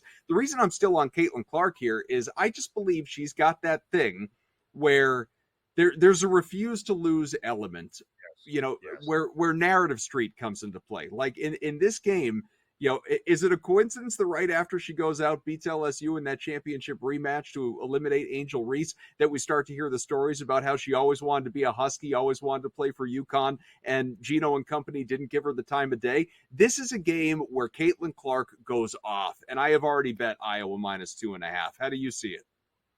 I mean, I'm with you. Look, I don't like to bet narratives, and I try to tell people religiously, don't bet narratives because it's dangerous, right? Narratives are what they are. They're not actually. I'm like Austin Powers, Mark. I live dangerously. Right. But to your point, I agree. I just kind of feel like, look, this is Caitlin Clark's moment, right? This is her moment to get to the top of the mountain, achieve something that a lot of people doubted her for, didn't think she was going to be able to do. And when I look at the game objectively, the total between LSU and Iowa was sitting at 160. This one's 2.5 points higher. And it makes me feel like, look, I think the over is correlated here to Iowa and the under is correlated to UConn simply because guess what? If Caitlin Clark is dishing 30-plus points again and she's getting the supporting cast roles that she got in the game against UConn, they're putting up 85-90 on their own is Iowa. And UConn's going to have to win a shootout. The only way for UConn really to win this thing is to limit Iowa, right? To limit Caitlin Clark. And if they're doing that, that means they're doing it successfully, and they're holding Iowa down to like the low 70s, low to mid 70s, and this thing may stay under. I would probably look at that as sort of a correlation between these two teams here. But again, I still like Iowa in the over. Let's get to the NBA. And you may have heard me sort of rambling on before you came on about just what a tricky situation it is to bet the NBA this time of year specifically, these last couple weeks of the regular season, because you just last minute, you keep seeing guys getting ruled out. Case in point, just while you were talking there about Caitlin Clark, Zion Williamson has been ruled out tonight. The expectation was he was going to play for the Pelicans, so if you were on unders for CJ McCollum, well, sorry, it's not looking as good now that Zion's not going to play. So how are you navigating these waters at the moment? Well, one, you told me that, and I'll tell you why I smile that he's out in just a moment. But what I've done, and I've said this repeatedly, look, the NBA at this point, guys, has largely become unbettable, given the size of the numbers and the premium that you're paying on good teams as favorites against really bad teams, which you have tonight between New Orleans and San Antonio, right? Like, there's just not a world where I want to lay 11 points with New Orleans. It's just not a number I'm ever going to be comfortable laying. It doesn't matter who it's against because it just seems too big. So I've looked to alternate markets, and I've done this with a small amount of success. And if Joe Ranieri was here, he would tell me I'm disgusting and tell me I'm gross. But I've looked to the team total market in the over and under department because those things I think are still bettable. And really, when you look at it here, Adam, the teams that are the dogs are going to have a lower team total just based off the spread because it's all correlated, right? If you have a bigger spread, that means that the favorite has to score more points and the underdog doesn't. So I have San Antonio tonight over 103.5, which is why I smiled when Zion's out. Take a team that's got a top 10 defensive efficiency in New Orleans and take one of their best defenders out of the way. But that's the way you do it because in reality, when I get a team total, I think it was Portland had 95.5 the other day, and I bet the over. To not score 100 points in today's NBA means you had a really bad shooting night. It's not necessarily a great market defense. You had a really bad shooting night, or there was such a big lead that the pace just came to a screeching halt where nobody had to push the pace and score. San Antonio plays fast. They're third in the NBA in pace. They average 110 points a game. It's a market I look through alternate markets. Mark Zinno's here. We're going to keep going with the NBA when we come back here on Game Time Decisions on SportsGrid.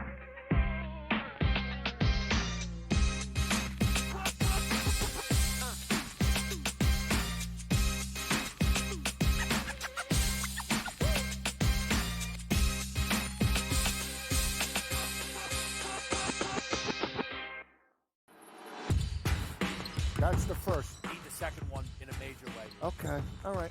Need the second one here for you. 74-61. The sweat.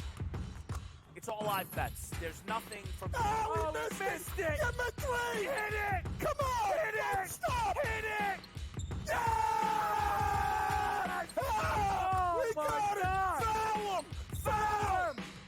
Only on SportsGrid.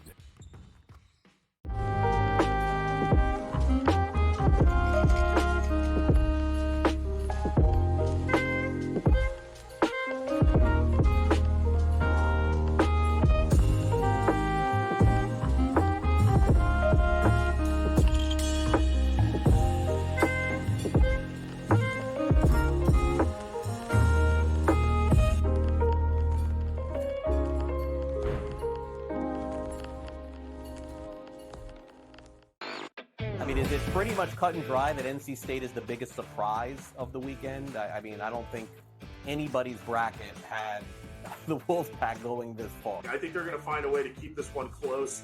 And we all know Purdue's tournament history under Matt Painter. They've had a lot of early exits when they've been good teams, and maybe this is the time they'll exercise their demons. It's kind of like when Virginia lost to that 16-seed UMBC. Newswire. Only on SportsGrid. It's smarter to be on SportsGrid. Your 24/7 sports wagering network. The early line. Magical and historic season in Lincoln, Nebraska continues. He is the best player in the NBA, but also in the biggest moments where the national media is watching. Newswire. Something that we have never seen happen before with one of the iconic coaches in the game. Pharrell coast to coast. The team covers. It's automatic. It's every time. Not sometimes. It's every time. Game time decisions. Luka is actually far more dangerous from three on the road this year than at home. This game here tonight, you may want to consider taking as many points as humanly possible. In-game live. Prime time. We got not one, but two coaches fired systems in place. Sports Rage This Late sort Night. of has letdown written all over it. It's going to be hard to match the emotion that they played with the other night. It's smarter to be on SportsGrid.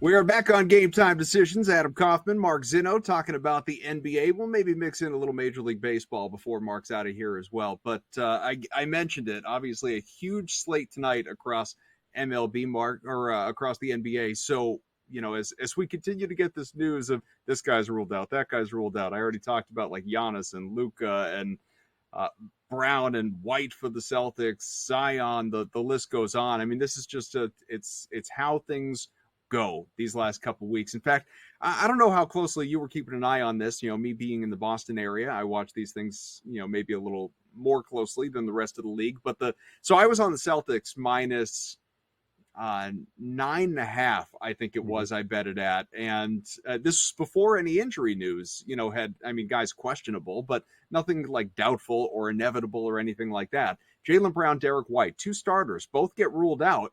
Only moves a half point, which just surprised me. I would have thought that would be a little bit more impactful for that Celtics game, which is tipping off in just a little bit here. Yeah, again, but the Celtics, for the lack of a better term, if the Celtics had a little bit of a slide, it's sort of happening, right? Sure. Like they lost 2 games to the Hawks, for crying out loud. Right. It's not like a team right now that has to really put it in any sort of go mode. I think odds makers are baking into the fact that Boston has nothing to play for, that it doesn't matter, that even if these guys are playing, they're not playing a full 38, minutes a game or anything like that, that they're just sort of coasting here, and they're sort of baking that into the number. That's why it's incredibly hard to handicap the Boston Celtics. Maybe they might get up for a game or two, depending on who the opponent is down the stretch. But for the most part, the premium you've had to pay, like laying 17 in an NBA game is just insanity. Like the Celtics have had that like 3 times in the last, 10 days. They've been laying 17 points. Like it's just bonkers. Where I know you mentioned the Spurs and the team total. Where else do you have your eyes on in the NBA tonight? Where are the opportunities to capitalize on? It's one of these things where you get in and look, remember this at the NBA. Getting the best of the number isn't really all that important. It's just generally not, given the volatility we talk about with starting lineups. Last night, I looked at the Houston Rockets as a 1.5-point dog at home against the Miami Heat. And the thought process was, well, it's an elimination game for Houston. If they lose, they will be 5 behind Golden State with 5 to play, and they have lost the season series to Golden State. So if they lose, they're definitively out. They actually need help from Dallas tonight to beat Golden State, even just to stay alive. But the other thing is that they've only lost 3 in a row at home once this year. And other than that 3-game losing streak where they lost and didn't cover 3, the second time this year where they didn't cover back-to-back home games was the last 2 games that they lost to Dallas and Golden State. Like, the sense of urgency has to be there. Now, when I woke up this morning, Adam, I saw the line balloon to Miami minus 3.5, and I went, oh, boy. Because it's just like, I guess people are feeling like this team is emotionally spent. They've checked out. They know that they're done. It's a young team, and now you feel like they might not have the emotional get-up that you need for a game like this, given where it is. Now, granted, again, Dallas and Golden State have much better offenses than Miami, so part of it is a little bit understandable that maybe the Houston defense shows up and grabs a win here at home. But I lean on the Rockets in this spot. It's one of these moments here where if you're a young team, like this is a game you kind of have to win. Like if you want to prove that you're able to take a step to the next level, if you want to think you can win a play-in game, you've got to win this one. You can't just roll over and get eliminated and lose 3 straight after winning 11 straight to get yourself into position. To lose 3 straight in the manner that you did at home, no less, is kind of a gut punch, to a team like this Houston Rockets team. Mark, in that game, the Warriors and Mavericks, I'm looking at the total, 222.5, which over the course of the day, of course, before, a lot of the injury news came out, it's heavily slanted to the over in terms of the handle, the money. But a guy like Luka, who is, a triple-double threat, a 40-point-plus threat, he gets ruled out. We know it opens up opportunity for Kyrie Irving, for PJ Washington, for, even Daniel Gafford, so many members, obviously depth guys in that offense. But in terms of the total, what does it do to your perspective of that? Do you suddenly think, all right, they might have trouble now getting to that number? I would look to go under and go against the public. Or do you think there's actually a better chance of clearing it because of the distribution that happens when Luka's not involved? Well, there's two angles to that, right? One, again, Dallas isn't a great defensive team to begin with, but, for a player like Luka that at least you have to concern yourself with where he is on the floor, the defense takes a little bit of a hit. But to a certain extent, it's like you just pointed out, sometimes when these big players go out, the sum of the parts is greater than the whole. And what I mean by that is guys who don't usually touch the ball and don't usually get a chance to score on the regular, guess what happens when you put the ball in their hands? They want to score, right? Like they want to actually make an impact in the game and make themselves noticeable, not only for their own personal reasons, but like, hey, we're talking about future contracts and everything else. What can players do? Earn a bigger role, earn some bonuses, things of that nature. So there's always a little bit of a chance. I think it's better than a little bit, but there's always a solid chance that sometimes when these big stars go out, you're still on the right side because the rest of the team sort of steps up in their absence and is willing to play a much better, bigger, tougher game because they don't have that individual. Now, sometimes it goes horribly wrong, but for the most part, I don't think it's a death knell if you bet on the over tonight and Luka's out and you're going, okay, well, now there's no shot. I need to try to find the middle of this thing and get the under. No, I think you still have a realistic chance given these two teams. We were talking a little bit before, during our break, the behind the curtain, the off-air show, however people like to term it. Backstage, our guy Brady Cannon likes to call it. That's what I was in my head. The hamster on the wheel was looking for. We were talking a little about baseball as well, which I know is obviously an area that you are very involved in, not just betting NBA or the women tonight. It's ultimately on the diamond too. With the regular season, only a week and change underway. I mean, we're not too many games, not too long so far. How's the kind of for you as a bettor, the ramp up into baseball? Do you wait a few turns through the rotation for pitchers to get an idea of results and how you feel about whether it's K props or what teams are doing sample size wise in terms of totals and patterns, trends, or do you dive right in gung-ho like, full on degenerates like me? Well, I did that last year and made a terrible mistake. So I've kind of learned from that. I've only made 4 bets this baseball season, 4-0, including the Orioles money line today. So I'm much more measured. One, I'm always looking at price. Like, remember, the juice in baseball is wildly different than it is in football or basketball. And so you can't bet them with the same, frequency and number, because if you get it wrong on a minus 140 or minus 150, you have to play so much catch up just to get back to break even. So it's very, very difficult to do that. That's number one. The other piece of advice I would give people this. I understand situationally there are certain spots to play, right? You look at teams that are about to get swept. What do you always do? Play the team because it's really hard to sweep teams, right? So you look in that spot. Mm-hmm. However, the starter for me will always outweigh the situation.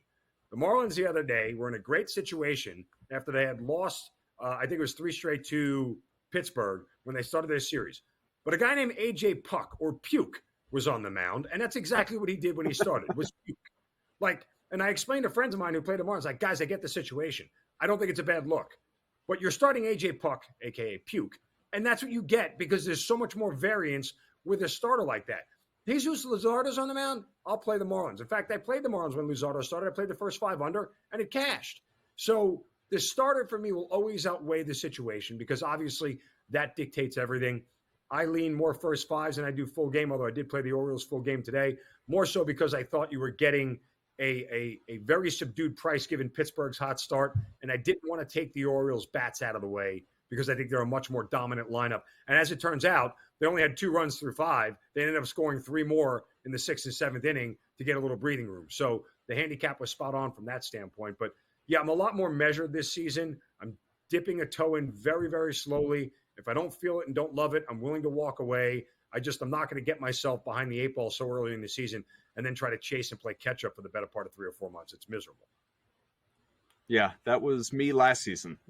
It's we're off to a somewhat profitable start to this year, but again, that's much more volume based. I mean, I took a terrible beat. We were just talking about it before about the Rockies under 13. Looked like it was going to cash going away, and instead they got to 17 runs or something like that by the end, and the vast majority of those scored in the last inning, singular, 9th inning, just insane. But the last game of the Yankees Diamondbacks went that way. It was 2-2 through 9 innings if you had the under, and it ended up being a 7-6 final, right? Like it was just murderous the way it all happened and unfolded in extra innings.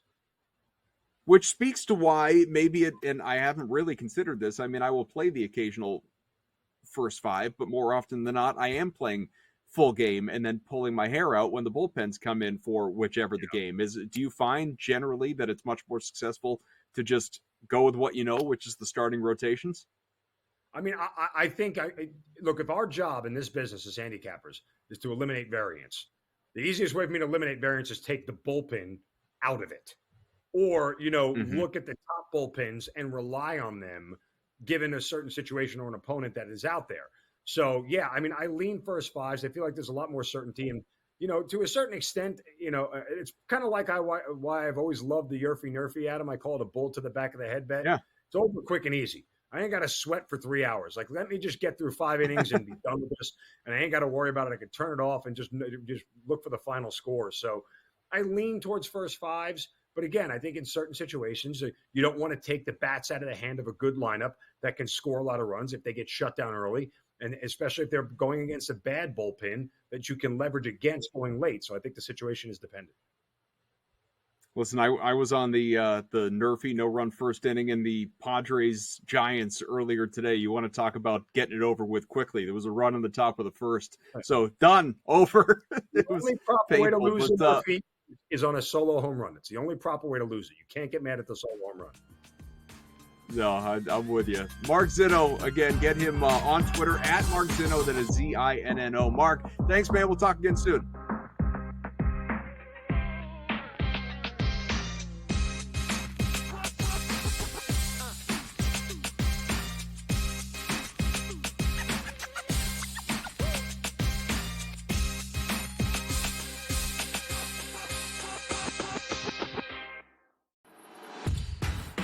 That's the first. Need the second one in a major way. Okay. All right. Need the second one here for you. 74-61. The sweat, it's all live bets. There's nothing from... Oh, we missed it! Get my three! Hit it! Come on! Hit it! Stop! Hit it! Yeah! Oh, we my got God! it! Foul him! Foul him! Only on SportsGrid.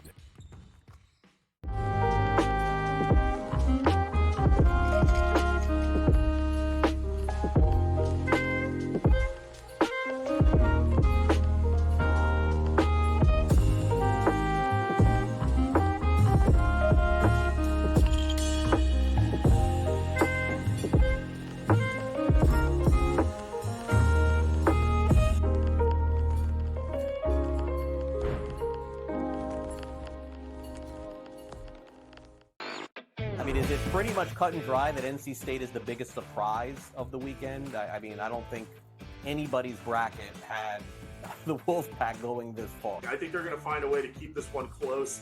And we all know Purdue's tournament history under Matt Painter. They've had a lot of early exits when they've been good teams, and maybe this is the time they'll exercise their demons. It's kind of like when Virginia lost to that 16-seed UMBC. Newswire. Only on SportsGrid.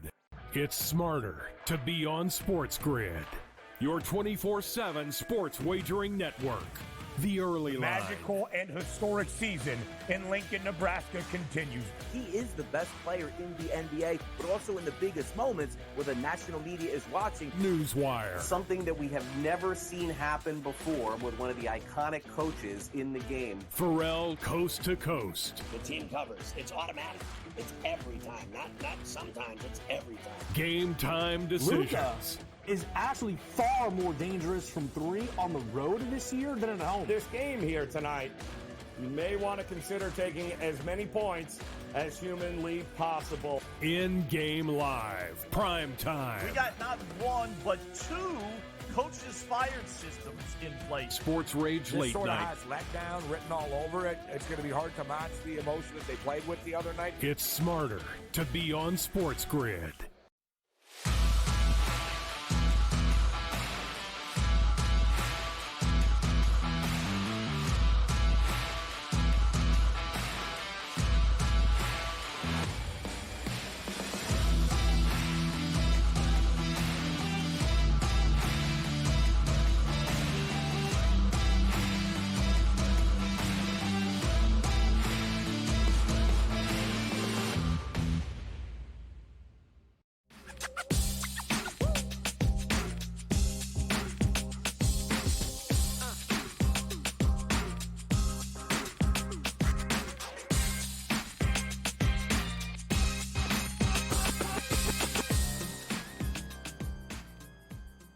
Welcome back, everyone. Game Time Decisions here on Sports Grid. We got you for another, 20 minutes. We're flying right by here. The guy who's, again, a regular here on Sports Grid, hosts shows, and he is, usually you're not used to seeing him in short bursts. He's with you for hours at a time. That is none other than Scott Wetzel. We will be together for a few hours tomorrow on In-Game Live All Access, 3 to 6 p.m. Eastern. So make sure you join us for that. But here's just a sampling, a preview, although I can promise a lot of Final Four talk will be on the way tomorrow and a reaction to what is to come in the women's games tonight. I know one of those games, although the less exciting one, is already underway between NC State and South Carolina. It's all eyes on UConn and Iowa tonight, sort of combining those two. How are you, Scott? Good, Adam. How are you? It's kind of funny with NC State, right? The poor NC State, they're the Cinderellas and the nobodies of the men's world. Okay, that's to be expected, I suppose. With you got UConn and everybody else, but in the basketball, women, NC State too. It's like it's Iowa, it's UConn, it's South Carolina. So poor NC State's in not one but two Final Fours, but nobody cares. It's outside of NC State. God bless them. Well, and I was saying earlier to a couple of our guests, I'm at least, I don't know anything about the NC State women's team. I'm not even going to pretend to. But as far as the men's team goes, I am backing the Wolfpack. Not to win. I feel like that would be a little bit crazy. You want to believe in them in the Cinderella story, you could sprinkle the money line. But as far as, an actual investment, I'm on the Wolfpack plus 9.5. I believe that NC State, I just don't know how at this point in time, and I know how good Zach Edey and Purdue on the other side are. But I just don't know how, after what we saw in terms of the run through the ACC tournament and obviously March Madness, the NCAA tournament to this point, how you can possibly, with conviction, count out NC State. It's like, honestly, it's like taking Alabama plus 11.5. Like, I'm not walking in front of that UConn bus. That's the thing, right? I'll start with that one, right? This UConn team, Adam, kind of reminds me of Kansas City, the Chiefs, this past year in the postseason, right? When Patrick Mahomes was getting points, and KC obviously was getting points every single week. And we're like, well, you know what? All he does is just win, win, win. I know it doesn't make sense because they really weren't that good, but man, who's going to stop, Patrick Mahomes? Who's going to get in front of that train, right? And obviously they go on to win the Super Bowl, getting points along the way, except for the Dolphin game. Same thing with UConn. Like, should they be 11.5-point favorites over Alabama, like a real good Alabama team, right? I mean, no, they really probably shouldn't, but who wants to get in front of that UConn trend? They're killing everybody. Can I make a case for Alabama to win? Yeah, sure, if the shots from three fall, why not? But more than likely, the shots won't fall. And if a three-point team is not hitting their three-pointers, then they're in a lot of trouble. And all of a sudden, a 3-point, 4-point game like with Illinois turns into a 20-point rout. So Illinois is a real, real good team as well. Look what happened to them against UConn. And the only thing that scares me with NC State, Adam, is I've yet to find one person, honestly, that says I like Purdue. And yet the line is still 9.5. And I do the shows with Dave Sherapan usually on Tuesdays and Wednesdays, and he's out in Vegas.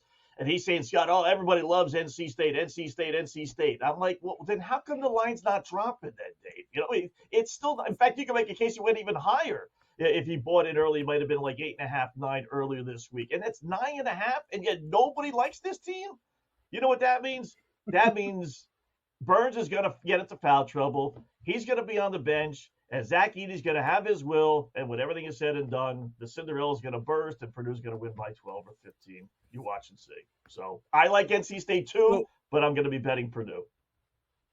Now, I know, again, we'll be together for a few hours tomorrow, so we'll talk, this is just a preview. We'll talk a lot more about these two games because we'll be leading into those. But, just to, I guess go down the road of what we feel like is inevitability, right? It's the 1 seeds. It's UConn against Purdue. That would be Monday night for the national championship.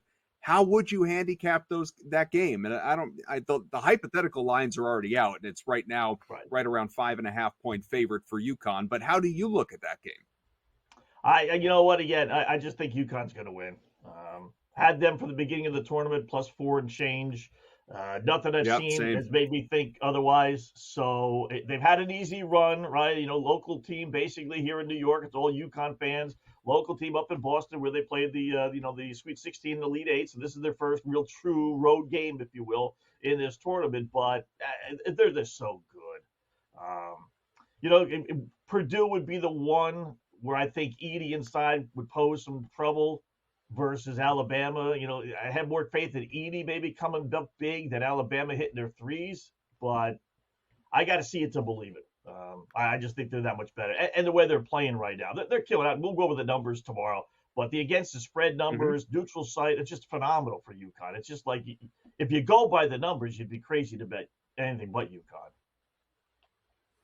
How do you feel about the big women's game tonight? Again, the Caitlin Clark story, her narrative, of course, 2.5, 3.5 point favorites, depending on going up against UConn, the other Huskies team that's trying to get to a national championship game and what has been an absolute, dominant machine going on decades at this point in time, although hasn't won a championship in a number of years. How do you feel about this one?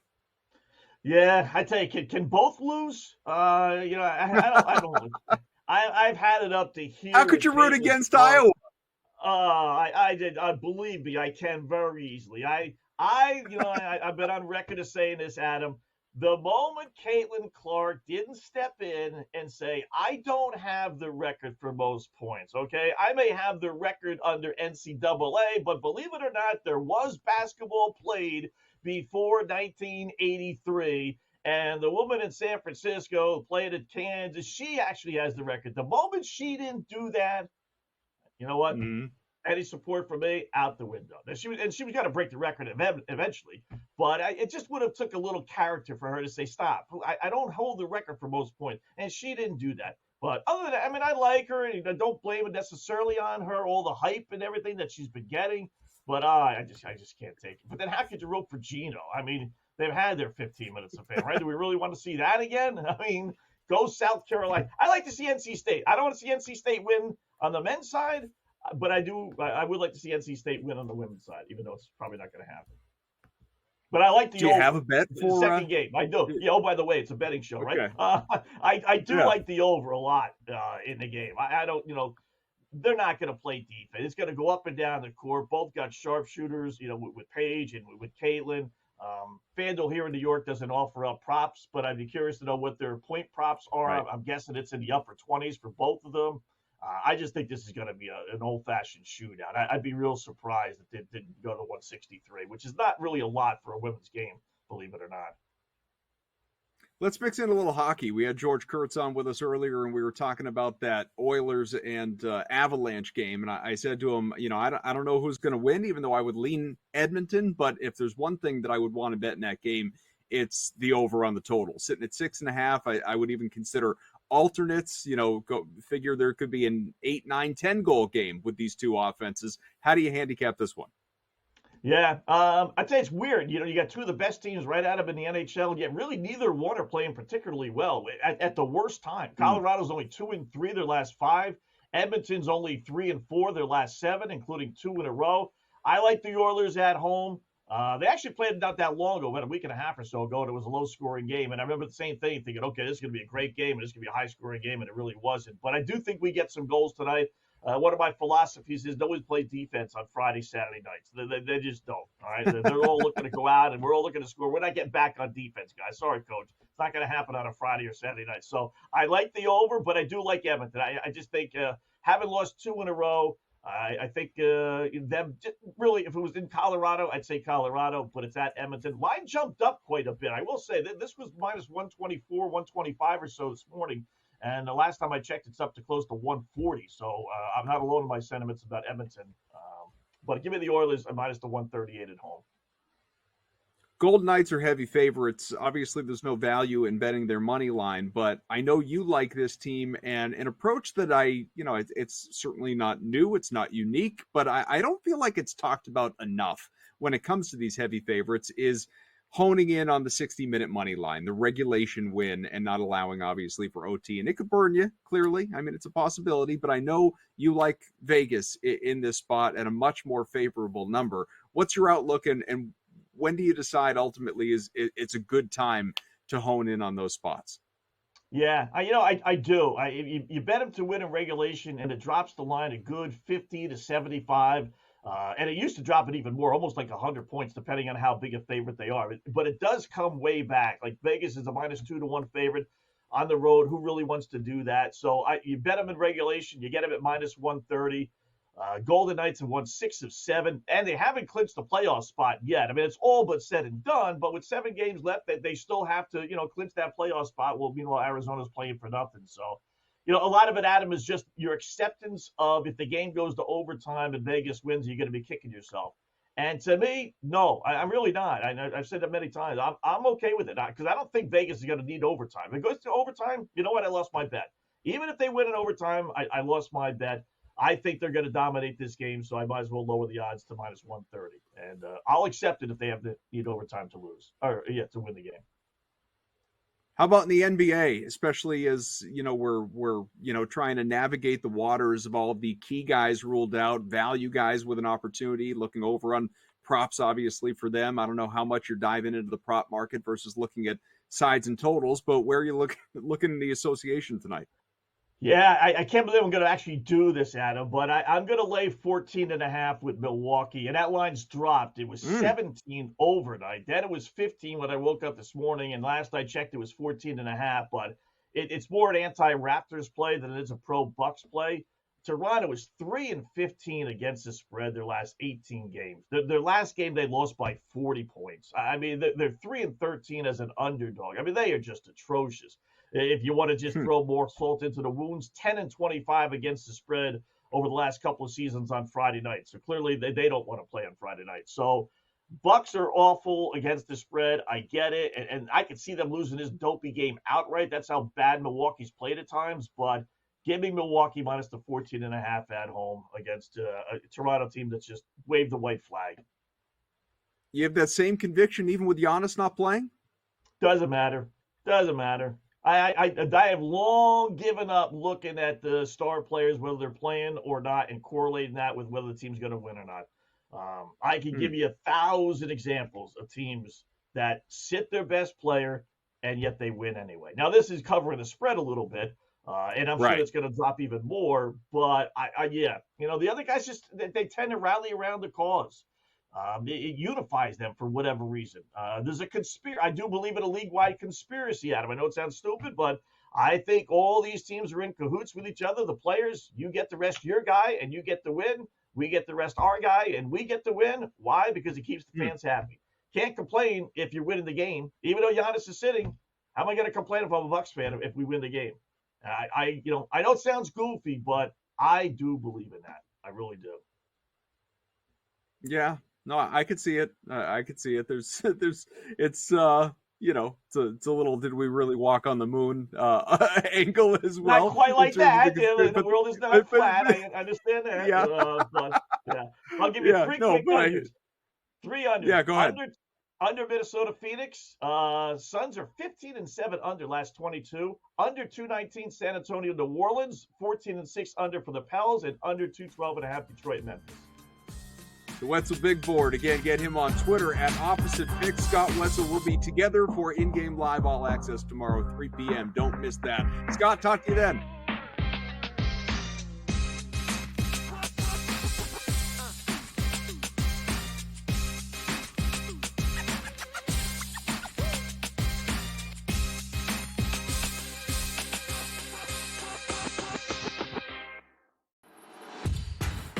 That's the first. Need the second one in a major way. Okay. All right.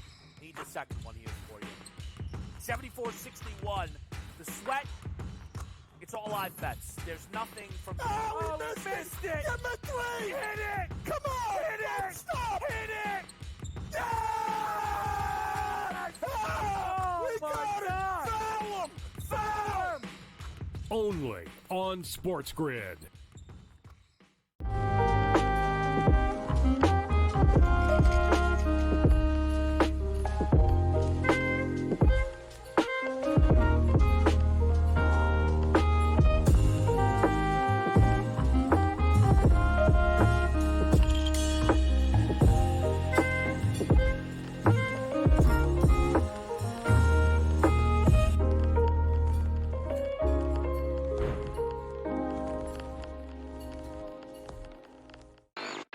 Is it pretty much cut and dry that NC State is the biggest surprise of the weekend? I mean, I don't think anybody's bracket had the Wolfpack going this far. I think they're going to find a way to keep this one close.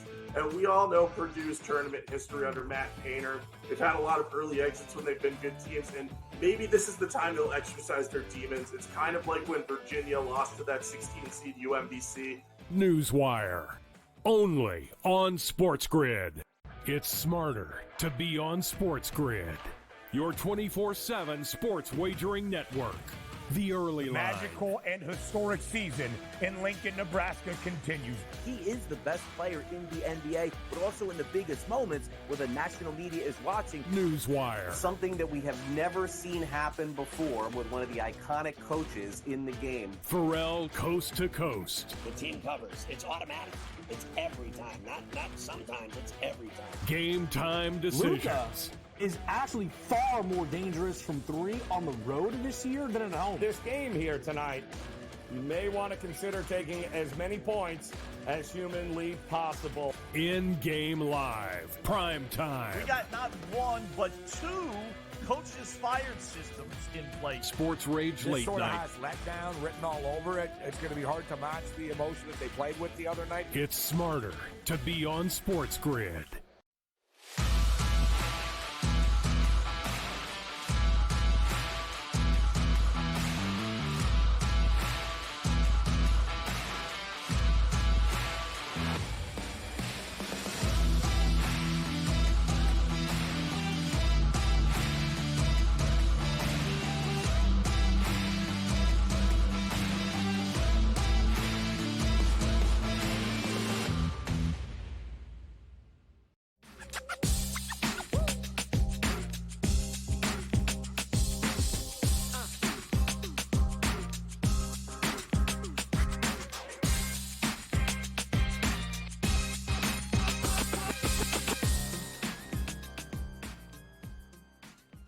All right, just a couple more minutes here with you for Game Time Decisions. Adam Kaufman in for Joe Ranieri. Again, Joe will be back with you next week. I've got his shows this weekend, though, which includes In-Game Live All Access tomorrow with Scott Wetzel, as we were just talking about. Looking forward to that, 3 to 6 p.m. Eastern Time. Do not miss out. In fact, double dipping on Sunday. I will have you early in the day from 11 to 1, and then at night from 7 to 10. So you will have a lot of me and a lot of reaction to what has happened Saturday in those big Final Four semifinal games on the men's side, previewing obviously what is to come on Monday. And it feels like the inevitable matchup is going to be UConn-Purdue, with UConn hopefully winning. I say hopefully, because I, like Scott, I'm invested in a pre-tourney future, and probably one of my bigger bets of the entire tournament was betting on UConn to win the championship, to go back-to-back for the first time since Florida back in 06-07. They just seem